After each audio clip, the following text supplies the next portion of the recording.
Si Pangulong Bongbong Marcos ipinagutos na ang agarang investigasyon sa pagkamatay ng dalawang Ateneo athlete. Malacanang, tiniyak naman ang kontrol ng Pilipinas sa may Baho de Masinloc at hindi hahayaang mawala.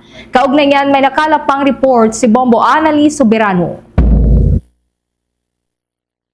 Ni Pangulong Ferdinand Marcos Jr. ang agarang investigasyon kaugnay sa pagkamatay ng dalawang Ateneo athlete.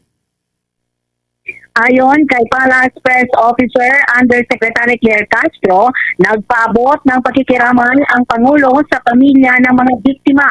Binigyang din ni Castro na nais ng Pangulo ang mabilis na pag-usad ng kaso upang matukoy ang katotohanan sa likod ng insidente. Kasunod naman sa mga lumalabas na balita na posibleng hindi at hindi ordinaryong training ang sanhi ng trahedya, nakiusap si Castro sa publiko na huwag munang pangunahan ang opisyal na pag-iimbestiga ng mga otoridad. Iginagdag po ng opisyal na kailangan ang malalimang investigasyon dahil hindi naging maganda ang kahinatnan ng aktibidad ng mga biktima, habang tiniyak na layunin ng administrasyon na mabigyan ng mabilis na hustisya ang lahat ng Pilipinong nasasadlak sa ganitong uri ng sitwasyon.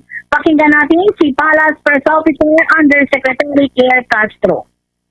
Tayo sa pangyaring ito at ang nais din po ng Pangulo, hindi lamang po tayo sa sitwasyon na ganito, pero sa lahat po ng mga Pilipino na napupunta sa ganitong klaseng sitwasyon, dapat pong agaran ang pag-iimbestiga.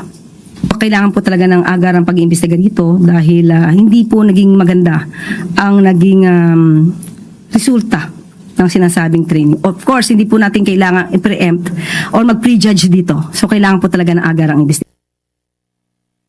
Samantala sa ibang balita, tiniyak naman ng Malacanang na hindi hahayaan ni Pangulong Marcos na mawala ang kontrol ng Pilipinas sa Baho de Masinloc sa West Philippine Sea kasunod ng naitalang presensya ng mga floating structure ng China sa nasabing lugar. Ayon kay Yusek Castro, batid ng Pangulo ang sitwasyon at nananatili ang paninindigan nitong daanin sa diplomatiko at legal na proseso ang pagharap sa issue.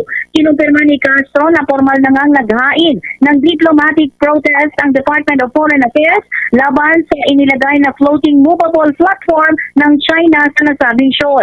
Sa pangamba naman ng ilang mamamayan na unti-unting nakukuha ng China ang Baho de Masinloc, iginiit ng opisyal na hindi ito papayagan ng Pangulo at patuloy nitong ipagtatanggol ang karapatan at interes ng Pilipinas sa bahagi ng West Philippine Sea.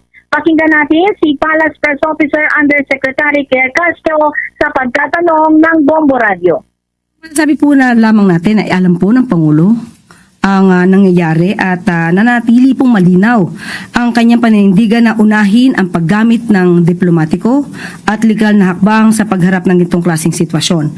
So ang DFA ay formal na pong naghain ng diplomatic protest laban sa floating movable platform ng China dito sa Baho de Masinloc. So, tuloy pa rin po ang ating paninindigan kung ano ang ating karapatan at ano ang dapat nating ipaglaban.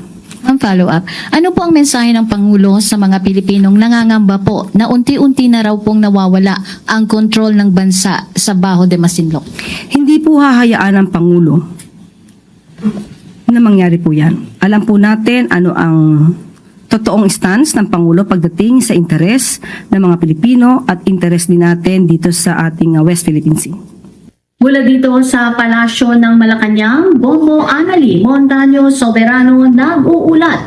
And this is Bombo Radio Philippines, the #1 and most trusted source of news and information. Basta Radio, Bombo! For the most trusted source of news and information, visit our website at www.bomboradio.com. Follow us on Bombo Radio mobile app, Facebook, YouTube, TikTok, and X, formerly Twitter. Like, share, and stay connected. Anytime, anywhere.